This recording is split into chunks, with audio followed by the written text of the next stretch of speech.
This video is on operations with and composition of functions. You can add, subtract, multiply, and divide functions as you would real numbers.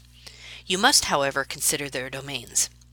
To add two fractions, that is f plus g of x is equal to f of x plus g of x. Basically just add the two functions. Same for subtraction. F minus g of x is equal to f of x minus g of x. Same for multiplication. F times g of x is f of x times g of x. And f divided by g of x is f of x divided by g of x, and g of x is not equal to 0.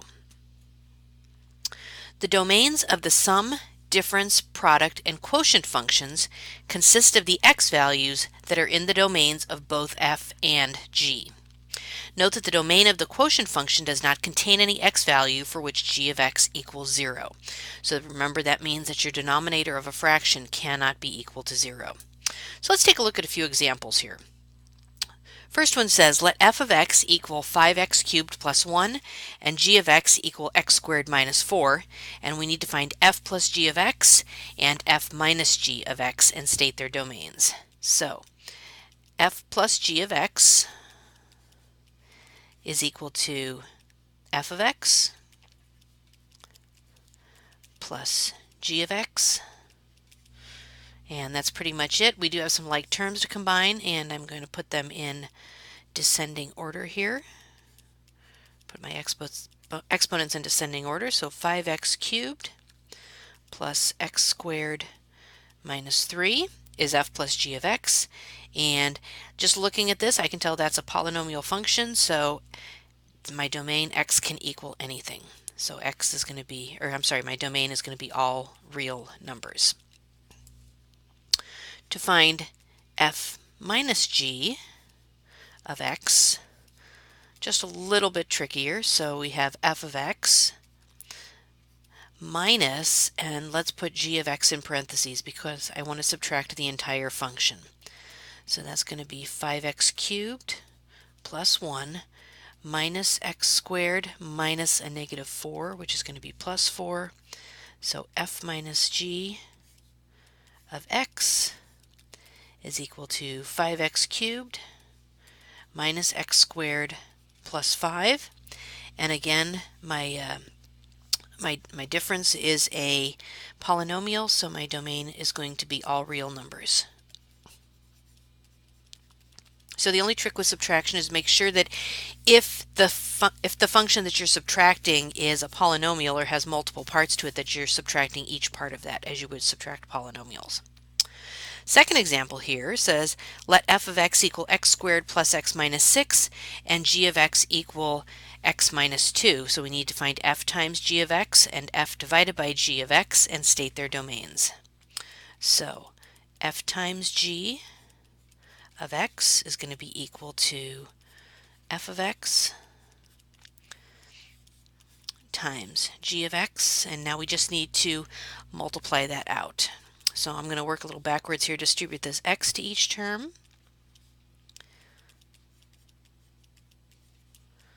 And then distribute a negative 2 to each term.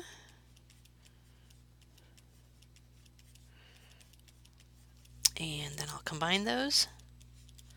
So f times g of x is equal to x cubed minus x squared minus 8x plus 12. And in this, x can equal anything, so my domain is going to be all real numbers. Okay, and now to do f divided by g of x, I want to do x squared plus x minus 6 divided by x minus 2, and I'm noticing that my trinomial on top can actually be factored into x plus 3 times x minus 2, and I have a binomial x minus 2 on the top and bottom, so those can be canceled.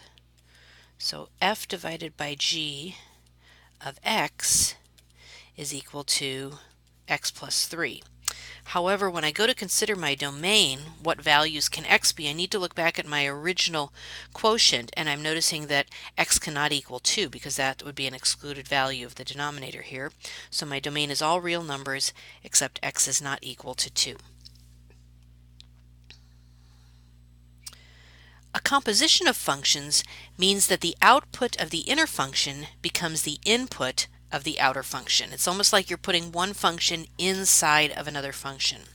So for example, we read this f of g of 3 means that you evaluate function g at the value of x equals 3, and then whatever you get for that result, you plug that value into the function f for x. Here's the notation we use. We read this f of g of x, and we use this little open circle to designate that we are putting g into f. I actually prefer this notation, f of g of x, because it actually looks like the function g is actually inside the function f. You can also do g of f of x, which is going to equal g of f of x like this. So you can put one inside the other. It doesn't, just whichever way they specify. So let's take a look at a couple examples here. So if f of x equals x squared plus 1 and g of x equals x minus 2, what is g of f of 2? So this means that I'm going to put 2 into function f and evaluate that and come up with a number. Then whatever that number is, I'm going to put that into function g. So let's start with that. So f of negative 2 means that I put negative 2 into f for x. So that's negative 2 squared plus 1, which is 4 plus 1, which gives me 5. So f of negative 2 is 5. Now that value, that's the output of function f, that becomes the input for function g. So that goes into here. So then g of 5 is 5 minus 2, or 3. So that means that g of f of negative 2 is equal to 3. Evaluate the function f for the value of 2, and then when you get that number, plug that into your function g. We can also do this with just a plain old x instead of a value. So here we need to find f of g of x, not of a number, if f of x is x squared plus 1 and g of x is x minus 2. So I'm going to go ahead, just because I kind of prefer to do it this way, I'm going to go ahead and write it like this, f of g of x. So this is actually saying that I am going to take function g of x and plug it into function f for x. So in other words, this right here, this is what g of x is. That's going to get plugged into here for x. So wherever I see an x, I'm going to put in x minus 2. So since I need x squared, that's going to be x minus 2 squared, and then don't forget that plus 1. And then let's go ahead and simplify that. So multiplying that out gives me x squared minus 4x plus 4 plus the 1. So f of g of x is equal to x squared minus 4x plus 5. So in this video, we took a look at operations with and composition of functions. The fact that we can add, subtract, multiply, and divide two functions. Remember that when you're dividing, you need to be careful with the domain. Any value of x that makes the denominator 0 is not a part of the domain. And then composition of functions, f of g of x, g of f of x, where we're literally putting one function inside another function.